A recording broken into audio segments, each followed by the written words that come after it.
Well, good morning, everybody. It's good to see you.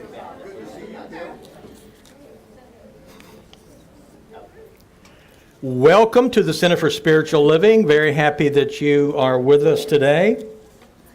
It's going to be a great day. We gather together to celebrate the beautiful life that's flowing through you and me and absolutely everything else. The reading for today is from Ernest Holmes. He says, "The power behind all things is without limit, but is working for us. It must work through us. Realizing then that while the power is limitless, it must become operative through our thought. We shall see what we need is not some greater power, but a greater consciousness, a deeper realization of life, a more sublime concept of being, a more intimate concept of the already indwelling God, who is personal to us by virtue of being personified through us." Ernest Holmes. You can't beat that. It reminds me, just thinking in the Bible, I think it's in a little book called Hebrews, I think maybe chapter 2. And it talks about angels, and it would surprise you because it says that angels can be a person, or that angels can be a flaming fire, or that angels can be the wind. And that sort of goes along with what Native Americans would believe too. So angels go far beyond beings, or even beyond people. And probably the whole talk today could be summarized by just that idea. And the idea is that everything that comes to you, and I know you're going to resist this, everything that comes to you is an angel. And so if we live that way, we would resist nothing, love everything, and probably have phenomenal peace. It's a great song. Great song. You remember Eleanor Rigby? She died at age 42 in Liverpool, England. And before she died, she picked up the rice in a church where a wedding had been. And she waited at the window wearing a face that she kept in a jar by the door. Who's it for? All the lonely people. Where do they all come from? Where do they all belong? And then Father Mackenzie, writing the words of a sermon that no one will hear, because no one will come near. Look at him darning his socks in the night, where there's nobody there and no one cares. All the lonely people. Where do they all come from? Where do they all belong?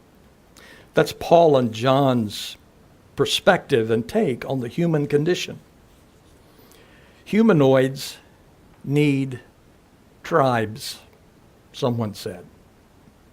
And Sam certainly understood that when he opened his bar in Boston. And he was looking for a place where everybody would know your name.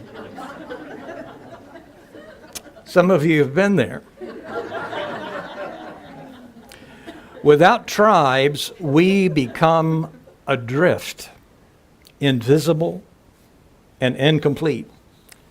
Now, I know many of you came because you knew the topic was intimacy and you thought intimacy deals with sex. I'm really sorry to disappoint you. But we're not going to be talking about sex. In fact, I'm going to talk about, in the beginning at least, the opposite of intimacy. And that would be loneliness. And if you knew that was my topic, you might not be here. But that's my topic. Connection with other people, connection with anything. That's how we relate to things. Connection. We relate to the earth, to the universe, to other people, to ourselves, to life itself. And it requires two. So it's dualistic. Some people believe that's why God created everything was so there could be some connection, interaction. I thought about the sea because the sea is intimate with the shore. I thought about the sky because the sky is intimate with the earth. Jesus said, take the bread and eat, and take the cup and drink. And by doing so, I become part of you. And he was speaking of a great intimacy and a great connection when he said that. There's lots of different ways you can be close. There's intellectual closeness. That's when you meet someone and you're just on the same wavelength. And you've done that, and you can say, we get each other. And you can talk for hours and you communicate really well. Intellectual closeness. And then there's emotional closeness. Some couples have been together for years and don't have emotional closeness. And probably that's because it's the scariest kind. Because if you're emotionally close, it means you let your guard down. And it means you feel totally safe and you open your arms and you can share and you can receive. And you feel safe in doing so. It's a kind of closeness that a lot of people would like to have, but it makes us vulnerable, and so many of us turn away from it. You can almost feel what the other person is feeling. Emotional closeness is a beautiful thing. And then there's spiritual closeness. And you might not, if you think of intimacy, you might not think of something spiritual like that, but it's really foundational to be intimate in a spiritual sense, to life and to people. It's foundational because we're not here by accident. All of us, all people in your life have been woven into your life on purpose. Those that make you smile, and perhaps even those that make you cry. In this incarnation, one thing we want to learn to do is to trust. And part of the trust is about the song. It reminds me of the song Cindy was singing, because trust means that we believe and we trust that all are angels, everything that comes. For 43 years, I've been speaking. And that's a lot of talks. Used to, I would speak every Sunday morning and every Sunday night and every Wednesday night.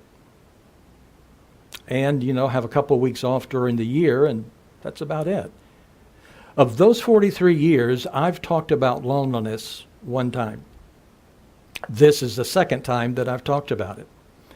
And I remember that talk. It was several years ago, but I remember it pretty well. And the title was A Gift of Loneliness.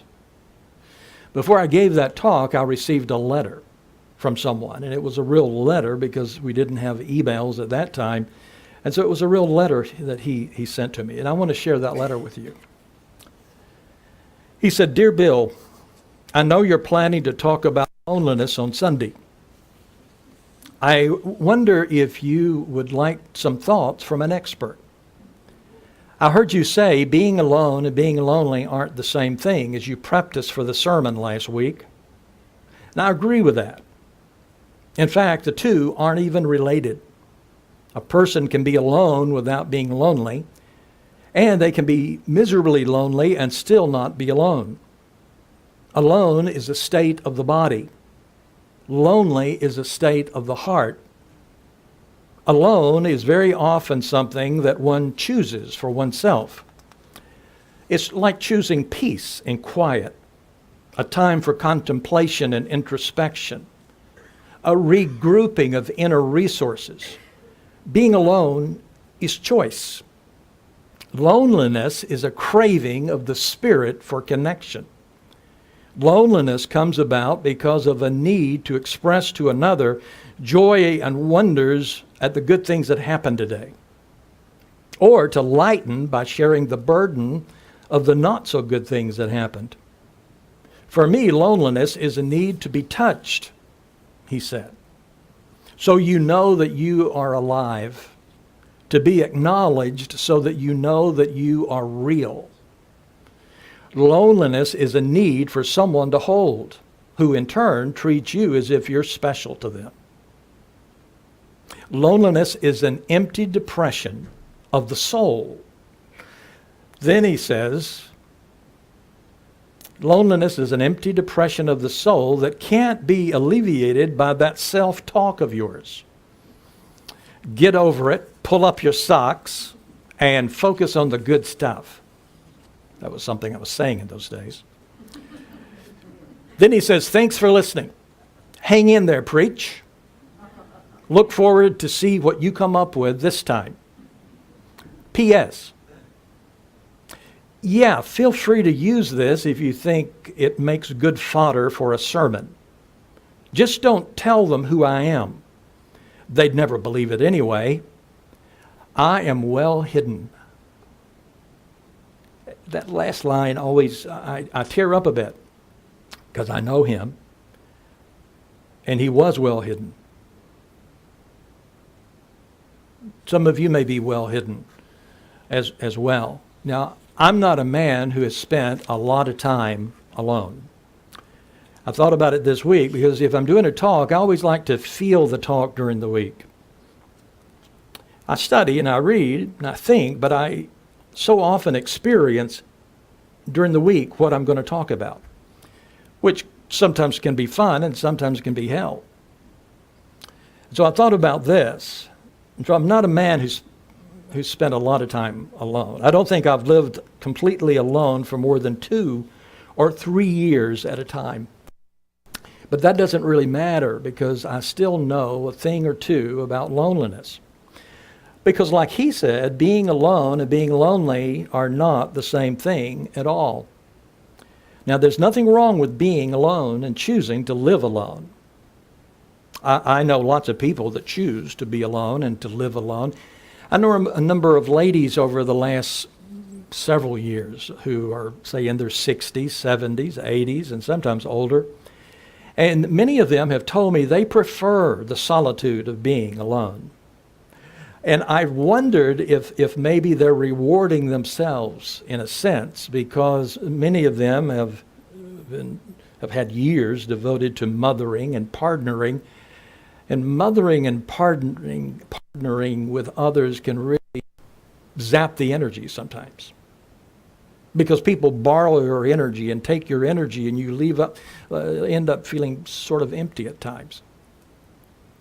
And so it may be just their way of sort of paying themselves back by enjoying being alone. And there's lots of freedom in that.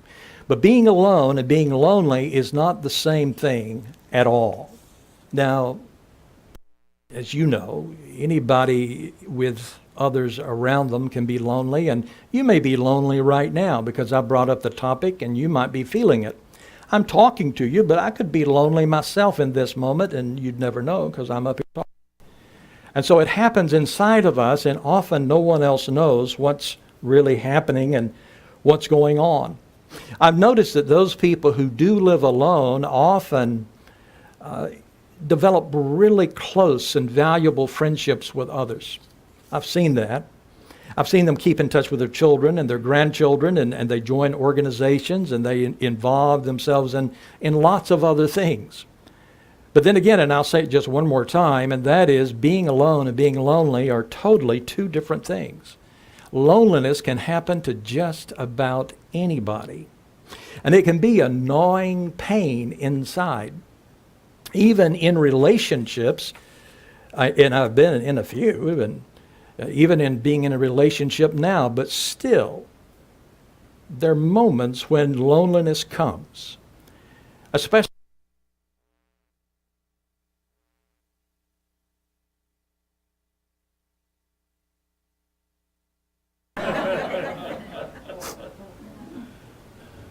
How about now? Okay. And so I thought about, and I'll begin to use this if this one isn't working. And so I've thought about it, and I think it comes sometimes because of isolation. And I think it comes about when we feel that nobody understands us.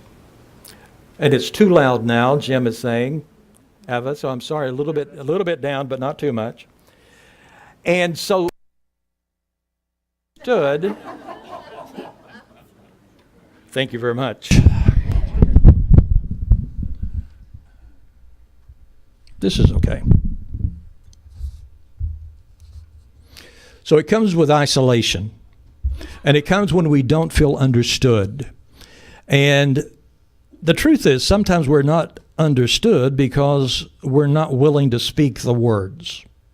We're not willing to talk about what's happening inside, and we're not willing to share that and those feelings and those thoughts with anybody else. And so we're sort of left with that isolation. A man wrote a book called Care of the Soul, and his name is Thomas Moore. And Moore is a priest and a psychotherapist, and he has sort of a different way of approaching life than most therapies probably.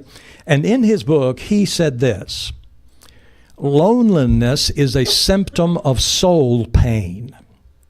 And instead of dealing with it as symptoms, he suggests instead turn within and go to our soul and begin to work with it from the inside out. And I really love that idea. I think he's absolutely right. And he says that when we long for community and when we desire the end of loneliness, we are working on spiritual matters of the highest order. And that's why loneliness may be the greatest gift you've ever received. Now, I know some of you would not like my conclusion, but it's true. The emotions that come to us that sometimes we consider negative are really like magic carpets, and they will transport you to another place. And so when grief comes to you, when depression comes to you, when anger comes to you, when loneliness comes to you, if you push against it and resist it, you will make really good friends with it and it will visit you often. But if you get on it and think, this is my angel of the day, now this is living from a spiritual perspective, and you step onto that magic carpet, it will transport you into something else and to something else. And my experience is it will take you someplace beautiful. But you'd have to have some amount of trust in order to do that. You know, we human beings are very complex. That's why we don't want to judge each other, because we don't fully even understand ourselves, let alone understanding somebody else's experience. And so this is a no judgment zone. And if you find yourself judging, you know, we all know that you're really just judging yourself anyway. So it makes sense to understand how complex we are. And we're so complex that we often say we want life to be a certain way, but we do absolutely nothing to make it that way. That's how complex we are. So we long for connection. And yet at the same time, we demand a certain amount of independence and privacy. So we've got a communal side where we say we need people, we want family, we want friends. Most of us would say if we haven't found our soulmate yet, I'd like to find them today. And so we want to have that kind of thing, but at the same time, we are solitary figures. Now, I can see all of you physically. I can see your bodies, and you can look around and see that all of us are solitary figures, physically speaking. All of you have your own body. None of you are sharing the body of anybody else right now. And your thoughts are all within you. Your emotions are all within you. And so you are a solitary figure. And so I think of it as a continuum. And I always like a continuum because there's no judgment for me in a continuum. I can drop all judgments if everything's based on a continuing line. And so if you can imagine, there's a continuum. So I have one wall here, and then it goes over to that wall. Over here, I have intimate connection. And you all know what that's like. And then over on this side, I have the opposite. I have absolute privacy. And so all of us move somewhere between that line. Some of us may be all the way over there, or some may be all the way over here. And I can tell you that if we go all the way over here and live our lives from total connection, then what happens is we lose ourselves. We get so caught up in other people. And most of us don't really want that. But if we go all the way over there to total privacy, then loneliness will eat us alive. And we don't want that either. And so what we want to do is realize it's all about balancing. It's all about the balance back and forth. Now, what happens to us is when we do feel lonely, we often blame the world. Like if I'm with Mary Pat and I'm feeling lonely, it's very easy to tell you whose fault it is. Because the truth is, that's what we all do. We point at the closest person to us. Well, I'm feeling really sad. Damn you. And so we do that. But we want to learn not to do that because it's really not about anybody around us. It's about what's happening inside. And it's about the angels that we are grappling with. And so the world isn't really inflicting pain on us. We do it quite well ourselves at times. And sometimes the pain is a message. And that's the point. When pain comes, we think, oh my God, I've done something wrong. The pain comes and we think, I must have violated some principle. But it may well be an angel that looks like a magic carpet that comes and says, let me take you for a ride. And we do well to take the ride. Thomas More says it happens because we choose to build walls. It happens because we choose to protect ourselves. And that has consequences. And so there's a balance involved. So I know the reason that you're still listening is because you'd like to know, well, how do you get unlonely? Or if I'm dealing with some other negative emotion, how do I let that go? How do we get unlonely? And Moore says in his book that that's the wrong question. He says this is soul work. And so what we want to do is to go within. We want to get quiet. We want to allow that emotion to move through us. We don't want to be so busy to address the symptoms because you can address the symptoms and never get the lesson. And so we want to get quiet and know it's okay. It's okay that I'm feeling this at the moment. Let me just rest with it and see what bubbles up inside of me. When I talk to people, I often get images and pictures. That doesn't happen just in a 1-minute conversation, but if I'm talking with someone, I get images. And so in doing this talk, I got images, pictures. And the picture that came to me was the old locomotives that used to run by our house when I was a young boy. And I could hear the train whistle, and I could hear Hank Williams sing. And he would sing, I'm so lonesome I could cry. And I could feel the loneliness that he communicated in his music.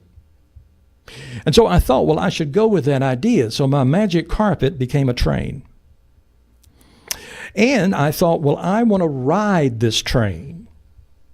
And so I stepped onto the train, labeled loneliness. And a conductor met me and said, welcome, Bill. We're glad to have you on the train. And I said, so where is this train going? And he said, we only have 2 stops, but they're good ones. You're going to have a great time. Have a seat. And the stops were these. Now, your stops may be different, but these are mine, and I would almost guess yours will be about the same. The first stop was the conductor said, the first stop, the door will open, and there's going to be a beautiful city called the meaning and the purpose of life. And if you sit with loneliness for a while, it will lead you to the meaning of life. And I thought, wow, well, that's a good one. What's the next stop? And he said, the next stop, the door will open, and there's going to be a beautiful city labeled intimacy. And it's going to be intimacy with people, with plants, with the earth, with the universe, with God. And with that one thing that you don't know very well, yourself. intimacy. And so my angelic conductor on this train, in my vision, said if I would ride that train, ride that negative emotion, I would find the meaning of life in a deeper way. And I would find the intimacy and the love that all of us would probably like to have in our lives. And so that's a great idea. Now, the reason it's a great idea to me is because of this. So that came in that way, but then I remembered several months ago, I was reading Forbes magazine. Strangely enough, I just read all kinds of things. And I'm reading in the leadership section. And that magazine said there's two basic human needs. And I had not been thinking of this article. And I looked it up again. And the article says the first need is intimacy. And I thought, cool. And then he goes on to say the second meaning is ultimacy. And then it defined it as meaning. And then I thought, yes, that's going to be my topic, because it's saying the same thing that the magic conductor said. And so the idea is, if we get on that train, and listen closely, if we get on that train, loneliness, sadness, fear, whatever it happens to be, and don't get sidetracked. And that's funny, in my head, I'm laughing because sidetracked, you see, because on the train, I can see the track. And we so often try to get off the track. Well, let me go take this pill. And nothing wrong with pills occasionally. Let me drink this. Let me go watch a movie. Let me get out of here. I can't take it. We don't want to get sidetracked. We want to stay on the track with the train and allow it to take us someplace. And it will take us someplace that's going to be quite good. And then it showed up one other time. Actually 4 times, but I'm not going to mention the fourth one. The third time it showed up was there was a theologian named James Adams back in like 1904. I remembered him from a long time ago. And I thought, I think he said something about that. And so I looked up an old sermon that he had, and he made the point. He said, do you know why people go to church? He was a Unitarian, so he also said, do you know why people go to the synagogue? Do you know why people go to the mosque? He said they go because they're looking for intimacy and they're looking for meaning and purpose in life. So that's 3 times, and then there's a fourth one that I won't bother you with. And so people come to a place like this because they're contemplating, who am I? What is life about? What's the purpose of life? And then they're contemplating, who could I connect with? Where could I find safety? Where could I find a place to belong? And so I gather from that probably all of us are looking for the same kind of thing. Intimacy and meaning, purpose. Now, I don't mean to imply that you need to go to a church or a center or a synagogue. I myself am cutting down on salt, cholesterol, fat, the good caffeine, the good things of life. I'm cutting down on a bit. But I'll tell you where you can find what I'm describing if you don't want to go to a church. McDonald's. Praise God for McDonald's. And let me tell you what I mean. And I'm not suggesting you go to McDonald's, but let me tell you what I mean. You go on a Saturday morning and you walk in and you'll find lots of people. And you'll find little groups of men. Now, there'll be some ladies. There'll be some couples. There'll be some kids, but there's lots of men if you go early. And the men look a little like me. Bald, gray, and they're huddled together talking and laughing. And if you eavesdrop like I do, then you will hear those people, and it's every race, it's every level, economic level, it seems, represented, and they're talking about politics, culture, society. They're talking sometimes about how do I make sense out of retirement? What am I going to do about this? What am I going to do with this medical situation? And they laugh and they talk and they share and they have their Egg McMuffin and their coffee. And you can see a camaraderie taking place between those men. And if you sit there, Mark and I, we should do this. They would need your help. If you sit there and you listen to them for just a few minutes, you'll feel it. You will feel intimacy. And you will feel people grappling with the meaning and purpose of life. You will. If you don't like McDonald's, you wait a few hours, you go right down the street to the bar. That's where you guys would be, I can tell. And so if you go down to the bar, you're going to see the same thing. Because I've done some eavesdropping in bars as well. And if you get a group of people together, they're going to be talking about those kinds of things. You go to the bar, it's 9 o'clock on a Saturday.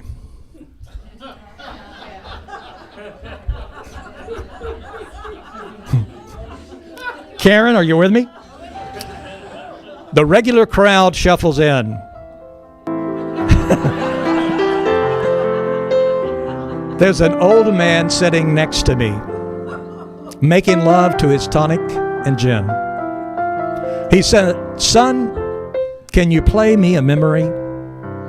I'm not really sure how it goes, but it's sad and it's sweet. And I knew it complete when I wore a younger man's clothes. Sing us a song. You're the piano man. Woman, sing us a song tonight. We're all in the mood for a melody, and you've got us feeling all right." Final verse. And the waitress is practicing politics, and the businessmen slowly get stoned, and they're sharing a drink they call loneliness. But it's better than drinking alone. Thank you, Cindy.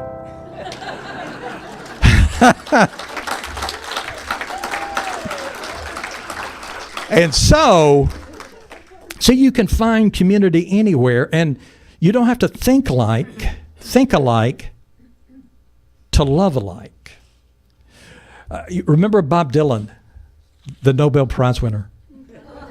He said, "I ain't looking for you to feel like me, see like me, or be like me. All I really want to do is just be friends with you."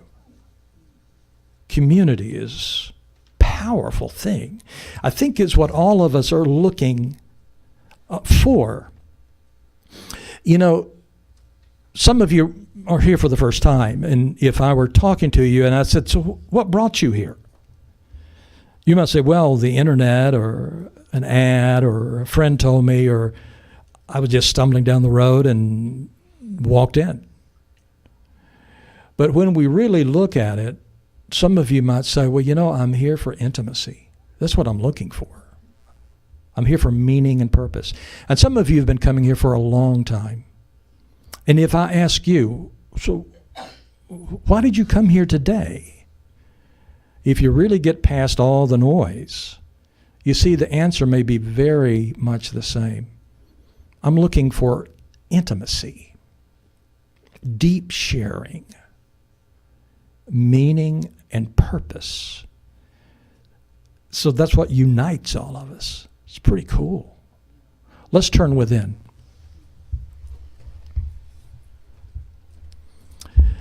As I think about this topic, and I think about this community, I know that if you hang out in a community long enough, that you will eventually see almost everything. You'll see every manifestation of human suffering, just about. And you'll see human nobility like never before. You'll see everything. And all of that's okay. Community teaches us to love. A community teaches us, it teaches us what matters and what doesn't matter. And it teaches us about connecting with another person. It's really a beautiful, beautiful thing. Deeper meaning, richer relationships. It's the things that we long for more than anything else in life, I believe. So if that train comes for you, and it may be labeled depression, it may be labeled anxiety, it may be labeled fear, it may be labeled loneliness, say a little prayer and maybe a little meditation and just let that emotion move through you. It's not going to be there forever. Just let it pass through you. And whatever it is, say it is loneliness, realize it's a calling for you to go deeper. That's what it is. It is an angel calling you to go deeper inside. It may well be your greatest gift. You know, we are eternal. We live forever. It may be your greatest gift. And if you're anywhere close to agreeing with that and we can affirm together, let's say together, and so it is. Thank you.